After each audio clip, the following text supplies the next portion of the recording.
So what if you could write a blueprint to literally reshape a nation's future? I'm not just talking about its economy, but its very identity, its soul.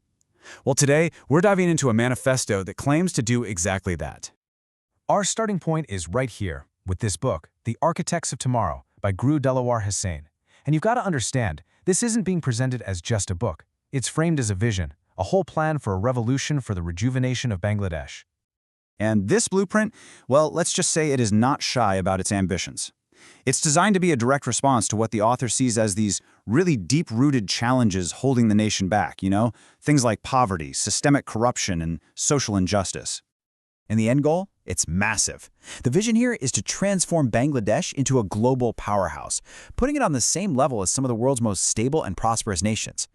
But I mean, how on earth do you even start to do something like that? Well, the plan zeroes in on a really specific battleground: culture. The whole idea is that before you can even begin to build the future, you have to secure the nation's identity first. The source material even gives this threat a name: foreign film aggression.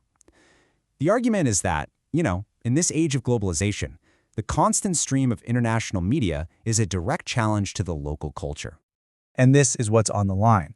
National identity, as it's defined here, isn't some abstract idea. It's the tangible stuff, the language, the traditions, the social norms that make a place what it is.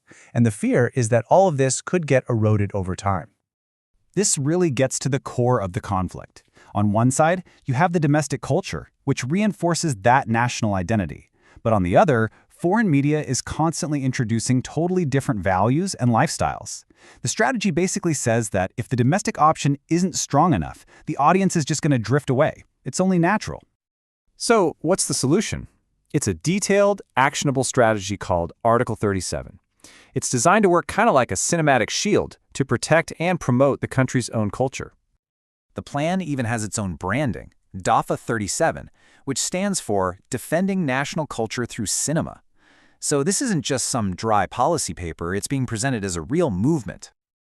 Okay, so the strategy really comes down to three practical pillars. First, you modernize the tools. Upgrade the government studios and TV channels. Second, you inject some cash with government grants for equipment and training. And third, make it way easier for producers to get bank loans for big-budget films. The idea is to be able to compete on a global scale. But the plan is smart. It recognizes that technology and money aren't everything. You also have to support the people who are actually creating the content, the storytellers. Now, what's really interesting is how it focuses on the industry's backbone. The plan points out a huge problem. So many artists and crew members, from the lightmen to the makeup artists, they're working on a contract or a daily wage. That leaves them incredibly vulnerable financially. And this leads to a pretty strategic move, providing something as basic as health insurance. The thinking here is that if artists have that financial and psychological security, they can focus all their energy on their craft, and that is what will ultimately raise the quality of the entire industry. But this whole detailed plan for the film industry, it's actually connected to something much, much bigger. It's an idea that's rooted deep in the nation's history. Check this out. Tucked away inside Article 37, this policy that's all about film production, is this instruction. It calls for sculptures and memorials for the martyrs of the 1971 Liberation War and a 2024 movement. Now, at first, that might seem totally out of place. I mean, what does that have to do with cinema?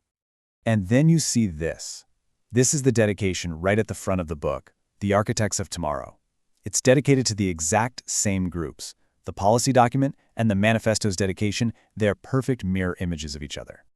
And that's when it all clicks. This whole cultural strategy isn't just an industrial policy. It's framed as a tribute, a way to honor historical sacrifice by building the strong, independent, and culturally vibrant nation that those martyrs fought for.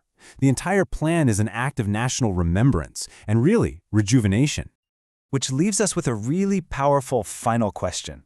This blueprint makes a bold, bold claim that by strengthening its cinema, a nation can strengthen its very soul. It's a bet that the tools of culture, a camera, a studio, a story, can be just as powerful as any economic policy in building a better tomorrow. The big question is, can they?